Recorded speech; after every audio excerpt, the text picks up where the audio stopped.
What's up, guys? Farooqi Bros here, back with another podcast. And today, for you guys, we're going to be talking about our first week and a half of New York Film Festival. So, a bunch of movies are debuting at the New York Film Festival. Some of them are repeats from Toronto, from Venice, etc. But we're going to be covering the ones that we've seen this last week. And there's been some pretty big heavy hitters. So, we're going to basically do a roundtable style format where we give our quick individual thoughts on the biggest films, potential score, and if there are anyone or anything about the movie that constitutes towards the award season coming up. So let's get right into it. And I want to start with something that's creating immediate buzz since last night's premiere at New York Film Festival, and that's Bradley Cooper's Maestro. This is a film that kind of charters the life of musician and composer Leonard Bernstein. And basically, the film covers his life and his family's life from over the course of, I would say, 4 straight decades, 3 to 4 decades, maybe even longer. Um, the Farooqi Bros, we saw this film, and I'll start off with my review. I thought the film was absolutely phenomenal. I was very happy with the creative direction. I think there was a sense of polish on the film that's absolutely phenomenal, and it's indicative of Bradley Cooper's work as a director. He's improved so much from starting from Star is Born. Of course, that was a great big touchstone moment where he cemented himself as a real director in the Hollywood space. But now, after Maestro, I think you can make a case that he might have a better future even on the directing chair than he does as an actor. But that's not to take away his acting skills, because he gave a performance as Leonard Bernstein that pretty much puts him in the running for Best Actor. If not locking it for him entirely. That's another debate for maybe an awards-focused podcast. But I was very, very impressed by his performance. That's amplified by the great makeup team, the VFX team, everyone that kind of worked to bring this character to life. Absolutely great. And then Carey Mulligan, I think she played the perfect co-star. Apparently, we heard from her today. We were at a press conference with the producers and some of the key technical supervisors, and she was a handpick of Bradley Cooper himself. So very great pick by him. I thought the movie absolutely paced beautifully, scored beautifully. Of course, the score has to be perfect for a movie like this. So I gotta say, this might be a hot take. Maybe my thoughts change, but I think this is the best film of New York Film Festival so far. And personally, I'm going 5 out of 5 on it. So very impressed. Zion, I'm gonna jump to you next. What did you think about Maestro? Yeah, I think you pretty much hit it on every single point. It was almost perfect in every single way. It probably was perfect in every single way. I think the acting from both Bradley Cooper and Carey Mulligan as the two leading stars were um, perfectly done. It was very powerful and a very great, compelling performance from both of them as you're going through like the life of Leonard Bernstein, this composer, legendary composer, um, and just following him step by step as he goes through like each stage of his life. He really captured, Bradley Cooper really captured his his self, like Leonard Bernstein's self, through all those moments very, very well. Like at least on screen, it was very, very convincing. And as we heard from like the press conference afterwards from Jamie Bernstein, who was there, daughter of Leonard Bernstein, they did an incredible job where even she was like, yeah, it was kind of a surreal feeling where it's almost like a fever dream or like a dream where it's like you see your parents, but they're kind of not your parents. So that's also just a testament to how much they put themselves into this role and how well they played it out. And I think from start to bottom, from beginning to end, it was really just perfect on every note. Yeah, I mean, did you give a score, by the way? I don't know if you jumped into it. What was the score for this film? And of course, things change day to day, but where are you sitting at right now? Things changed today. I think for me, it's anywhere from 4.5 to 5. I'm not sure if I'm ready to lock in completely yet, but it was a pretty incredible film overall. So it could probably most likely be a 5 by the end of when I think about it. But right now, it's somewhere between there. Cool. So from Zion, I want to jump to Samir next. I mean, me and Zion have spoken pretty glowingly about Maestro so far, top to bottom. But I want to hear if you agree with it, if you have any disagreements. Where did you stand on it coming out of this film? Overall, I thought the film was pretty great. I was very surprised at how well Bradley Cooper was able to direct this. I mean, the cinematography was crazy throughout, and it's crazy to think that he could direct it so well from behind the camera and still give like an Oscar-worthy performance in front of the camera.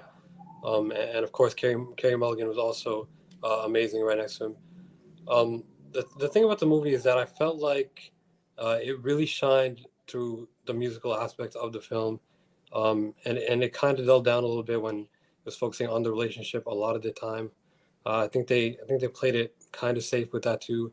But the good thing about that is that it wasn't just about Bernstein. It was about Felicia also.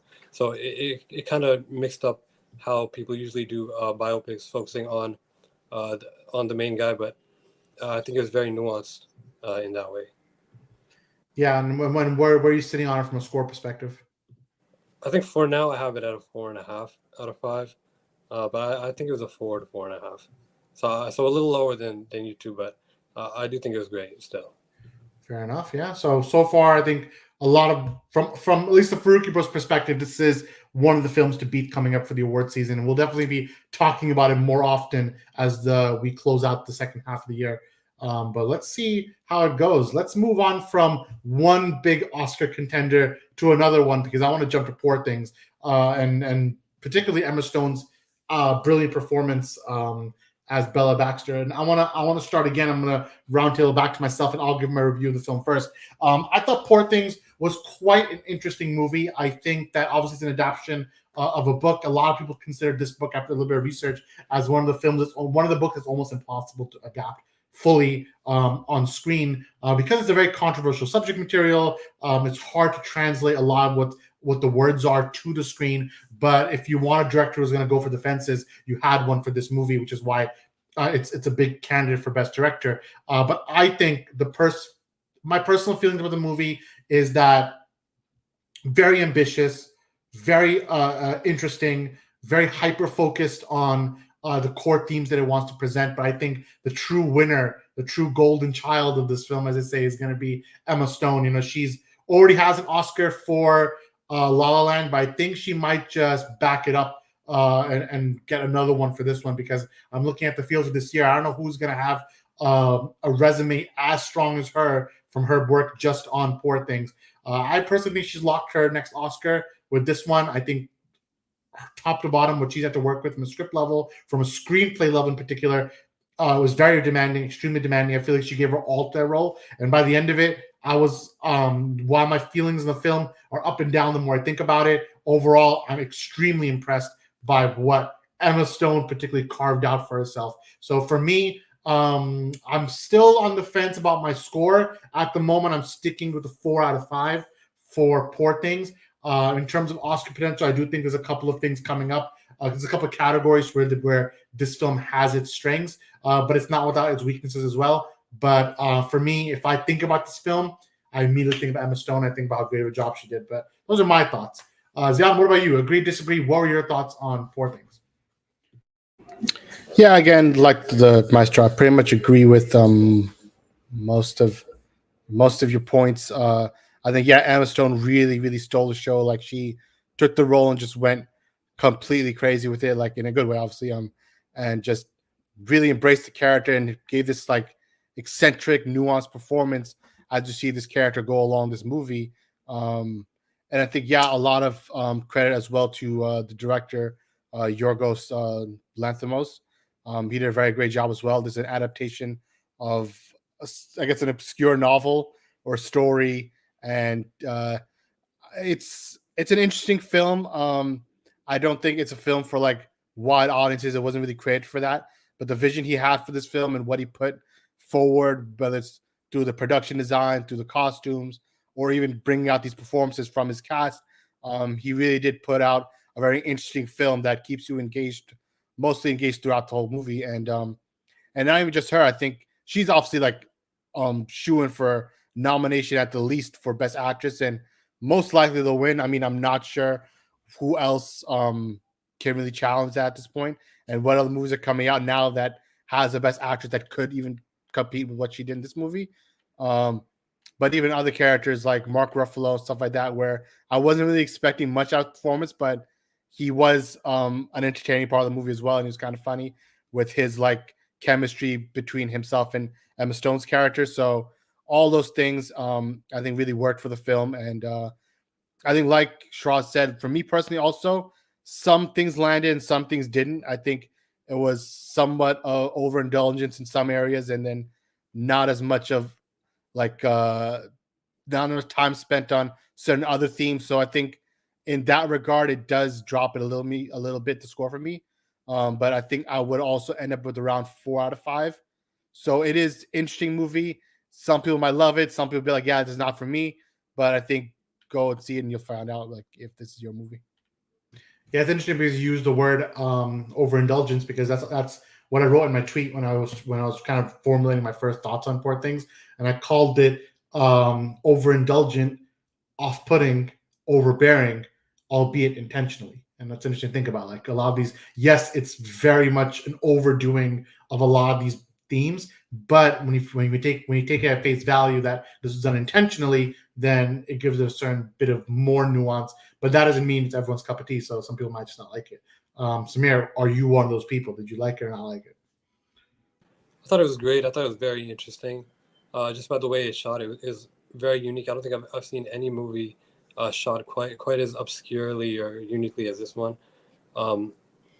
As far as overbearing as it is, I feel like it's just very extravagant and out there, and because it's a comedy, they kind of go all in on that. And yeah, I agree that sometimes they do overdo it a lot of the time, actually, throughout the middle of the movie. But for me, just because it's a comedy, I feel like it was kind of expected from that. It does make it a little worse than I remember it being initially. But overall, I think it was really well done. I really like what it had to say about like human nature and what it means to be human, even if they went too far with some aspects of it. Yeah, I mean, more or less, it's Frankenstein. It's a story about Frankenstein's monster, and it's an interesting twist on a classic story. But and I think it did quite well. I think if it even leaned even more further into some of its more horror or grotesque elements, it could have been more interesting, I think. But I think I'm not sure how much of this movie has a chance for Best Picture, but I do think Best Actress for Emma Stone is quite worthy, and we'll see if Best Supporting Actor they can get either Willem Dafoe or Mark Ruffalo in there. I don't know. It's a pretty tight category, but we'll see how those nominations look like. As you guys know, look, not a shameless plug, but my vote's mostly on Critics' Choice. So when that list comes, I have a say. But for any of the other awards like Golden Globes or Oscars, not on that level. So just keeping an eye on what's to come. Cool. Samir, did you give your score? I forgot if you gave it yet. Score, I did give it a 4. I gave it a 4.5, which I also give to Maestro, but I would put it above Maestro in the overall New York Film Festival ranking list or whatever. Mr. Umar Farooqi said for Poopy Bros. Why don't you hop on then? Give us some of your thoughts. Hop on, Mr. Umar. We're waiting for you. So let's move on from Poor Things to another pretty much universally. This time we're going from a controversial film to a universally acclaimed film, and that's The Boy and the Heron. It's Miyazaki's new masterpiece. That's the tagline I wrote when I was cooking up these subtitles for us to go from topic to topic. But this has been one of the most anticipated films for. It was debuted at Toronto Film Festival on the western side of the fence. Debuted in Japan earlier in the year, but it's been very much anticipated by all of Miyazaki's fan base, but also the wider film community, as originally it was meant to be his final film. Though after Toronto Film Festival, maybe after seeing the reaction, he's like, I got one more in me. So I think he's coming back for one more showing after this. But that doesn't mean we can't still talk about this film and all of what it's trying to present. Once again, it's back in my seat to go first. For The Boy and the Heron, I think this is just, like I said, it's Miyazaki's new masterpiece. I think it has all the pieces that this director is known for. It has all the themes that he touches on. He has a certain way that he goes about, delving into these themes. It's the opposite of spoon feeding it. A lot of it's subtextual. A lot of it's things that you have to infer or get it from subtle emotion, subtle musical cues. And then from terms of animation, as always, there's a level of crispness to everything he's doing. Literally, some of the shots of this film look like full-on paintings. Like each shot could be taken out, framed out, and be this is the perfect shot of the movie. That's how good the polish was from scene to scene. In terms of themes, I really liked kind of what the film was trying to talk about. There's various interpretations even between our group on what exactly Miyazaki's trying to say. But one of the things that I felt he's trying to do, without getting into spoilers, is almost talk about himself. I think one of the characters in the film is almost a clear mouthpiece to him, and what he's feeling like at his age, at what he's trying to do with his career. This potentially being his last movie. He is in his 80s now. So I thought there was a character in the movie that was pretty much him talking about himself. And then his main protagonist feels almost like an amalgamation or an homage to multiple of his protagonists of the past. So I feel like a lot of things are like he's honoring his own work while almost daring someone else to come and do the next thing, you know? So these all things I really liked about it. And but yeah, I digress there. I think ultimately one of the best films of New York Film Festival. I personally have given it a 4.5 out of 5, though I am very much teetering on giving this a 5 as well. It might just be 5 by the time you see me in the next podcast. So, but that's where I'm sitting at it right now. Normally I would go to Zion next, but since Samir is the resident Miyazaki fan, and you saw this film at Toronto Film Festival, so now you're 2 watches in, what do you think about The Boy and the Heron? I think this movie was near perfect, if not perfect. It was a classic Ghibli movie, so it had all the classic elements of a Miyazaki film, from the humor to the amazing animation. And I feel like this movie was even more ambitious with the animation than the previous ones. And of course, Miyazaki loves to make his movies very subtly nuanced with his political allegories or whatever, which I really liked for this one specifically. The thing about this movie is, apart from the others, is that, or not even apart from the others, a lot of the Ghibli movies are like this, that you can watch a movie and you can think about it and you can kind of dissect what it's trying to say, but you can also watch the movie as just like an enjoyable kids movie, and he does make the movies for kids, so that's what I really like about it, that it can really target a lot of audiences. It's near perfect. That's all I know. Muted. I was saying that since you said it's near perfect, how about you extend what your score is for the movie at this point? I gave it a 4.5 initially, but I'm also thinking of moving it to a 5. All right, then there you go. So all good stuff. 2 near perfect scores for both of us, and almost universal praise. Zion, what about you? Where are you standing on The Boy and the Heron? I think it was pretty close to being perfect. Animation wise, obviously, there's nothing like the fluidity and the way it's just made, and like this is just following all of his past films and really just going out there. There's like some scenes of him like running through a crowd, like a crowded place, and the way the animation is so fluid is done like in a unique way that even I haven't seen in his previous films, and I thought it was done so beautifully well. There was like almost like a moving art form, like a moving painting, and I thought, wow, like the animation really captures you, and like you just like you're in awe of it basically. And I think the whole film was obviously very well done. A lot of the points Charles made are very good about the parallels to himself and his work and things of that nature. And I think all that feeds into it being such a great film. For me as well, this is one of the, if not, for me, it's the top 2 films of New York Film Festival so far. It's really just between this and Maestro for me personally at this point. But I think there's very few things wrong with it in terms of narrative, story, animation. Some things I could have preferred to be a little just slightly more fleshed out, maybe, but it's not like a huge knock on it in any way.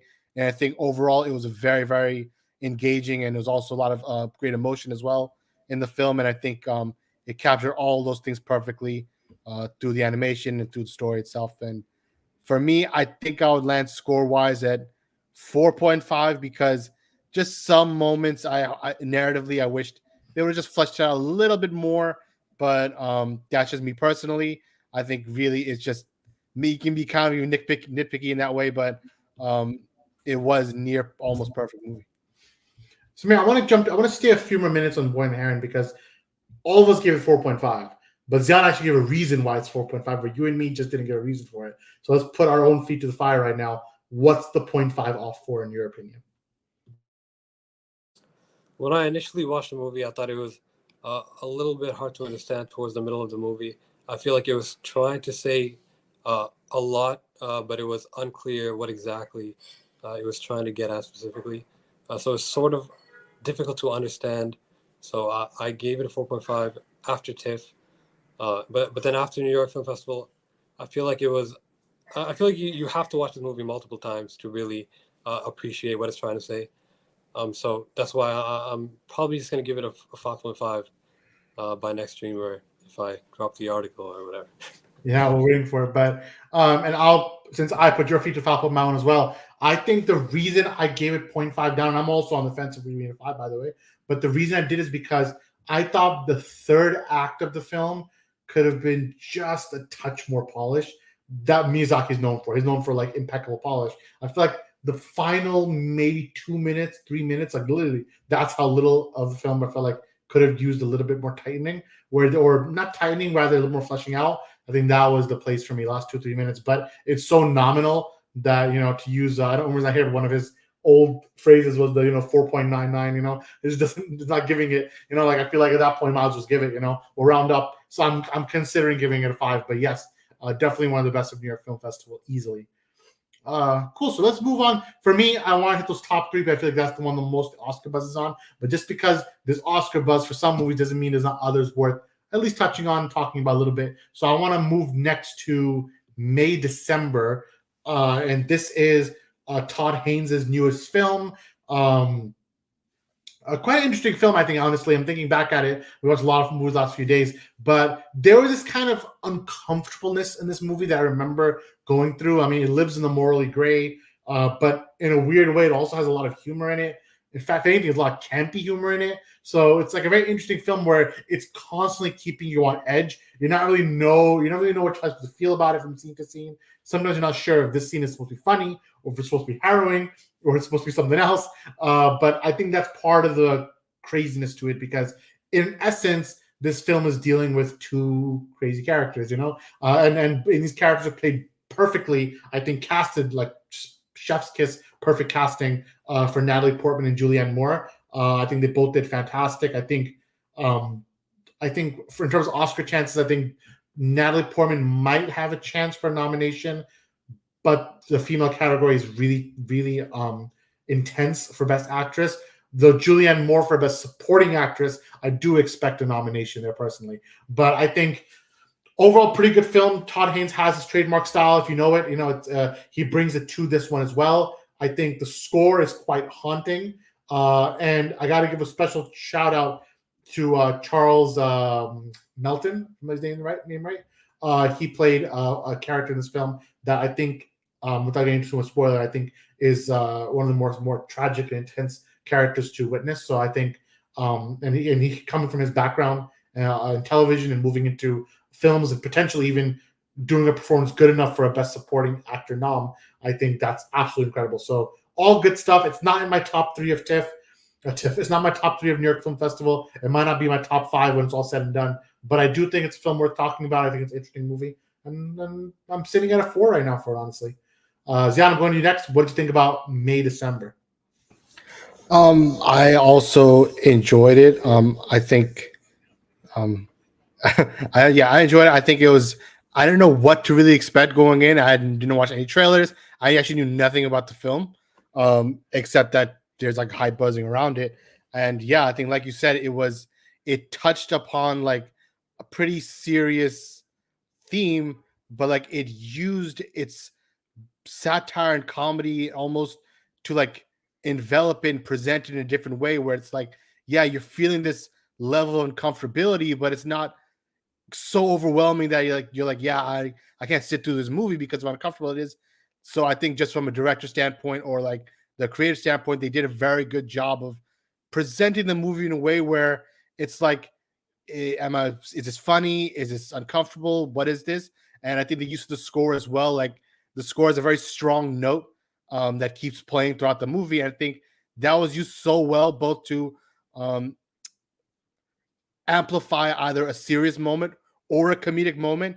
And I think that shared thread helps you kind of get through the movie and not feel too overwhelmed, because if you really strip it down, it is talking about a pretty serious subject.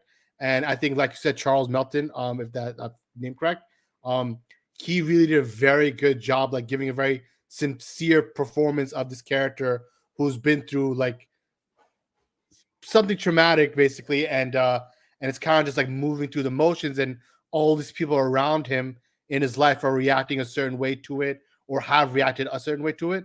So I think he did a very great job in his performance, and like I said, the two leading actresses also did a very great job. Um, there's not a lot really negative to say, but it's like it was a good movie. It wasn't something like over like production wise or set design, things like that. Like it didn't go like to a completely new place, so you still feel that regular film familiarity of it, unlike something like Poor Things, where it's like visually even it's something very different. So I guess that also helps you kind of digest the story aspect. So I think overall I was engaged in the film. I enjoyed it. I would also land it probably a 4 out of 5. um and we'll see where it ranks at the end. I think I liked it a little more than Strauss and Samir did. I don't know what Samir's ranking would be, but based on what's left, I think it might be 5th for me in the overall ranking in New York Film Festival at the end, but that depends on what movies we can catch before it finishes out. It's interesting because like it's like one of those movies that I don't know if there's a good example for it, but like this movie's like the Drew Holiday of movies. Like it does its job. Like gives you good minutes, but like nothing. I think that's a better title for Hitman. Well, we're in the next step. It's like like I think May, December. It's like it's a good movie. Didn't break any boundaries. Didn't reinvent the wheel, but did the job. Samir, what about you? Did the movie do the job for you? Yeah, I genuinely liked the unease you feel while watching the movie. I think it's really fitting for the type of story he was telling, and of course the main 3 cast were incredible. Especially when Natalie Portman and Julianne Moore are sharing the screen. Yeah. I mean, you feel the tension. So they're both incredible actresses. They both definitely deserve nominations for their roles. But the film overall, I think we are all on the same page that it was good. It wasn't. I don't think I'd put it above any of the films that we've talked about so far, but it was still like a 4 out of 5. Yeah. For me. All good there. So I guess we're all 4 out of 5, pretty much on the same page. Let's move on to the next film on the list, and that's going to be Hitman. So Hitman saw this at New York Film Festival a couple of days now, I think. And this is, I put the tag as Glenn Powell's star power rises. And I think he has been on a tear right now. I think since Top Gun in particular, he got put on the map. I mean, he was doing stuff, of course, before that. But after Top Gun, I think people started knowing him in more or less a household name fashion. Well, household, I don't mean mainstream, but within the film circles, he started to become someone you put on the map. You're like, all right, this guy has some potential. People were throwing him out there already for big roles here and there. Like, give this guy Hal Jordan, give him all these different roles. Like, things are coming his way. But here, similar to Bradley Cooper with Maestro, he's not only doing work in front of the camera, he's doing work behind the camera because he was the co-screenwriter, screenplay writer for this movie. So Hitman, I'll go first again for my quick review. I think the film is it's funny, interesting. It's interesting, it's a good time, and I don't sound like I'm repeating some of my points from May, December, but I feel like it's just a movie that, hey, sometimes you want a good time in the movies, some funny scenes, interesting character dynamics, nothing that's going to reinvent the wheel. Personally, I think nothing that is award contention in this film, though perhaps for Golden Globes or something of that nature, where there's a specific comedy category, it might get a nomination. But even then, I don't think it's going to be winning it. Though I do think, again, the main thing about this film is Glenn Powell and his specific charisma on screen alongside his co-stars. I think top to bottom was pretty good. In terms of negatives, I mean, it's like Day December. I don't have like big negatives on it, but I don't have any overarching positives where I'm like falling on the floor about how good it was. It's just like, I had a good time. It was all right. It's not going to be in my top 10 films of the year, but it will be in my top 10 of film festival most likely. But that's pretty much my thoughts. I'm sitting on a 4 out of 5, though. If I had to be completely honest with you, by the time we revisit this topic maybe next week, I might be at 3.5. We're going to see how I sit on that film. But for now, I'm sitting at 4 out of 5. Zion, I'm jumping to you next. What do you think about Hitman? Yeah, I agree. I agree with all your points basically. I think entertainment factor wise, it was a pretty entertaining and fun movie.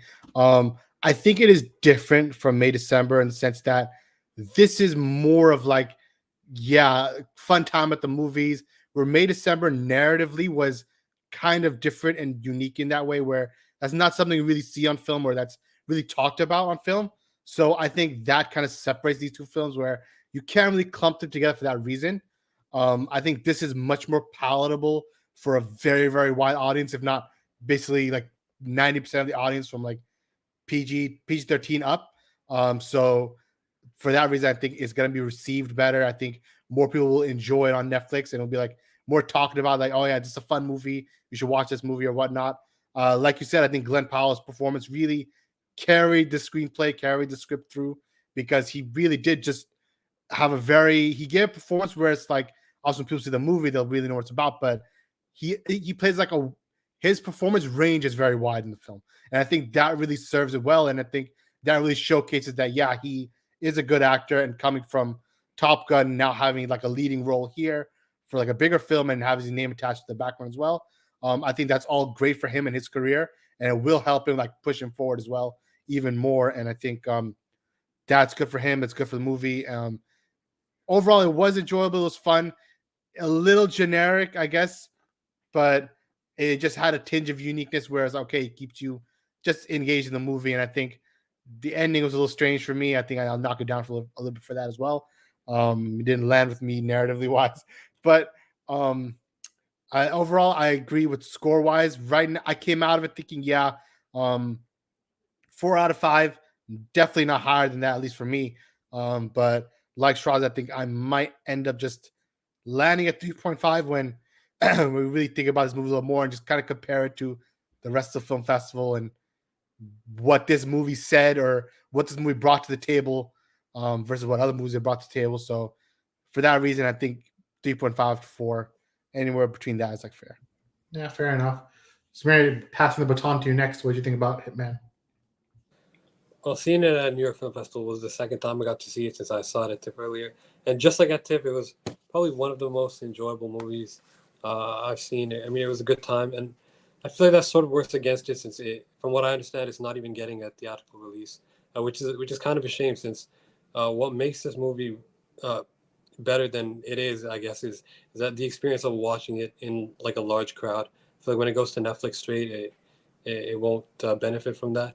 When I walked out of TIFF, I had it at a 4.5 out of 5, and then I changed it to a 3.5. Then when I walked out of New York Film Festival, I had it at a 4.5 again, and now I'm thinking of changing it back to a 3.5. And I think the reason I had it higher was because of just the reaction, just the atmosphere of watching it with a bunch of people is what made it better. So That's fair. Yeah, not above any of the films we've seen so far, I think. Yeah, I think the best point you made was that I haven't considered that. What if I was watching the movie alone, or just me and my wife were watching it and just on the TV? Like you need actually that comes with most comedy movies. Like you need a small theatrical release because how do you watch a comedy movie alone? Like just laughing to yourself. I don't know. I watched them. But with the crowd, it's when everyone's laughing, everyone's enjoying it, and sometimes even the more duller jokes will be funnier if someone's laughing next to you. You know. And our screening had a lot of laughing people, so we had to talk fun of it. So, I think that's all. I mean, unless we're going to talk about La Chimera, I can add. I don't have a topic about it. I guess I'll quickly say a few words about it. Yeah. Samir. Okay, so I couldn't catch this one. My schedule was busy, but Zion and Samir did. Zion, what did you think about La Chimera? Honestly, I didn't even know. It wasn't planned to even go to this film, but ended up going to it, and honestly, I'm glad I did because it was in Italian. It's an Italian film, but with subtitles. Hopefully, that doesn't scare viewers away. I think people should go watch foreign films and not be scared of subtitles. Once you get used to it, it's very easy. I thought the film was pretty good, actually. It was kind of sad. It was like about this lonely guy, basically.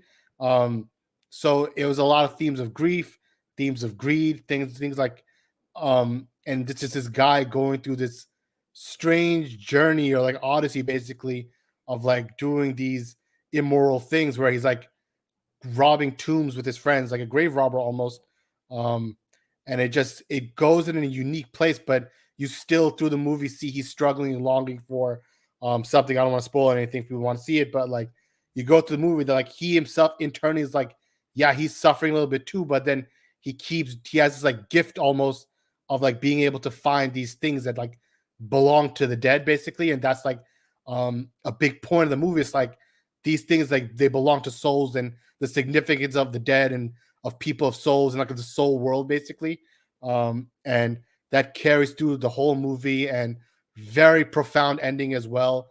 I think that all together created like a very unique movie experience.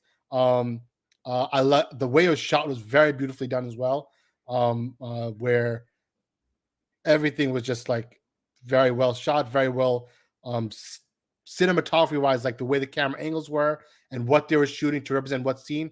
I think or like convey what message. I think it was all done very well, and I think it was a very unique movie for that reason.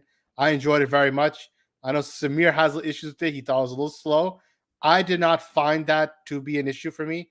I thought the pacing was all right for the type of story it was and like what they're trying to show with this character who's obviously troubled inside. And I think those moments of like quietness really kind of just pushed that forward.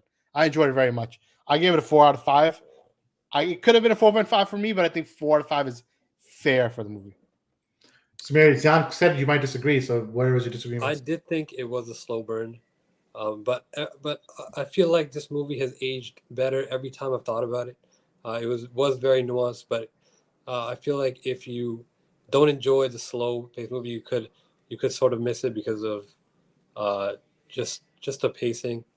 I don't understand what John means by like I don't think it was very well paced. I think it was slow, but I do like what it had to say, and the ending of course was great, and it was shot kind of old timey ish, which I really liked. It kind of reminded me of Stalker, like 1979 Stalker. I don't know if you guys seen that, which is also very good.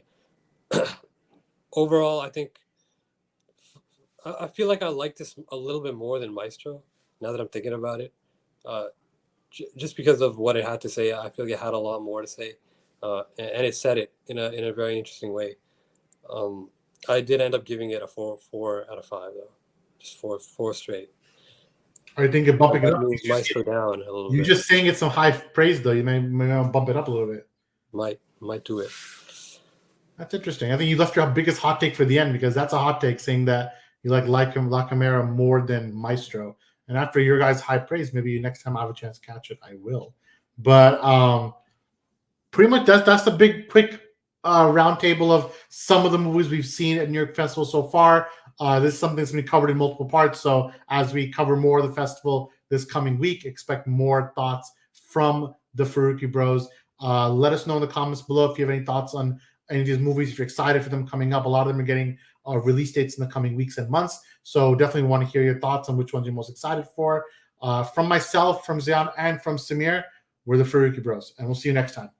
Peace out.